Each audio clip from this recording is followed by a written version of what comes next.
हरियाणा सरकार ने 28 मार्च 2022 को एक गजट नोटिफिकेशन करके जो हरियाणा स्कूल एजुकेशन रूल्स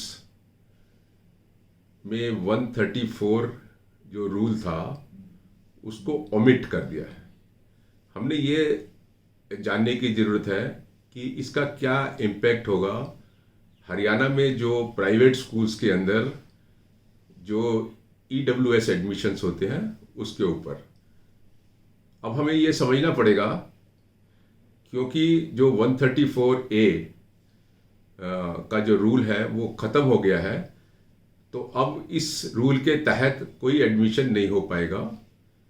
लेकिन इसके साथ हमें यह भी समझना चाहिए कि जो एडमिशन ऑलरेडी 134A के अंदर हुए हैं उनको कोई भी स्कूल डिस्टर्ब नहीं कर सकता। वो बच्चे पूरा 12वीं तक जो है अपना एज यूजुअल पढ़ेंगे उसी कंडीशंस के अंदर।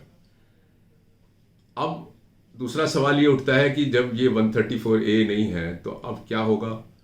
तो अब यही है कि जो राइट टू एजुकेशन एक्ट है तो 2009 में, और उसमें जो प्रोविज़न है 25% इकोनॉमिकली वीकर सेक्शन और डिसएडवांटेज ग्रुप के बच्चों का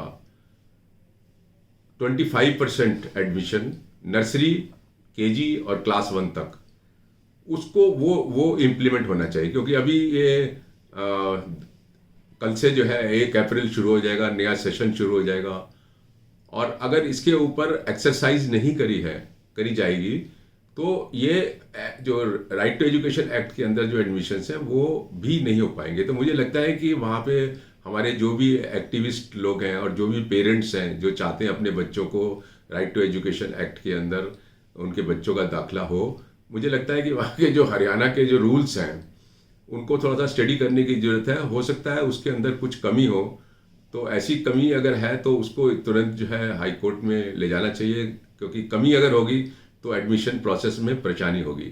और सरकार के ऊपर दबाव बनाना चाहिए कि विद इन 1 मंथ, कम से कम विद इन 1 मंथ ये जो प्रोसेस है ये शुरू हो जाए। मुझे तो ये बड़ी हैरानी होती है कि 2010 में राइट टू एजुकेशन एक्ट आया था। ये राइट टू एजुकेशन एक्ट के अंदर जो 25% एडमिशन होने चाहिए थे वो हुए क्यों नहीं, ये आज तक मैं नहीं समझ पाया किस कमी की वजह से हुआ। और इसके ना होने से मैं समझता हूँ कि एडमिशन के अंदर जो है बच्चों को नुकसान हुआ है। तो एक तो राइट टू एजुकेशन एक्ट के अंदर एडमिशन्स करने बहुत इमीडिएटली एक्शन लेने की ज़रूरत है। दूसरा हमें एक और देखना चाहिए, क्योंकि बहुत सारे प्राइवेट स्कूलों को जो है आपके हुडा ने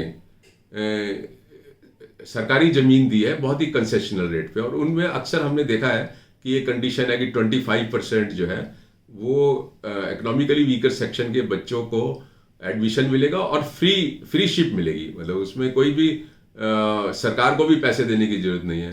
तो वो भी वैलिड है और वो भी एनफोर्सेबल है, तो वो भी लागू करना चाहिए। तो एक तरफ हमें राइट टू एजुकेशन एक्ट को लागू करना चाहिए नर्सरी, KG और क्लास 1 में, और दूसरी तरफ जो है वो जो लैंड क्लॉज है और जो स्कूल्स गवर्नमेंट लैंड के ऊपर हैं उन कंडीशंस के साथ उन स्कूलों के अंदर भी दूसरी क्लास से लेकर 12वीं क्लास तक के जो एडमिशन्स हैं जो 25% उनको भी लागू करना चाहिए। तो और दोनों जो है कंप्लीमेंट्री सप्लीमेंट्री हैं और दोनों ही एक साथ जो है हारमोनियस वे में लागू हो सकते हैं। तो ये बात मैं आप लोगों से आज करना चाहता था कि इसमें देरी ना करें, इसको जितनी जल्दी से जल्दी इसका प्रोसेस जो है वो सरकार को शुरू करना चाहिए, जिससे कि हमारे जो कमज़ोर वर्ग के बच्चे हैं और जिनके लिए ये प्रोविज़न बनाया गया है एक इंक्लूसिव एजुकेशन के तहत, मुझे लगता है कि उसको फ़ायदा होना चाहिए।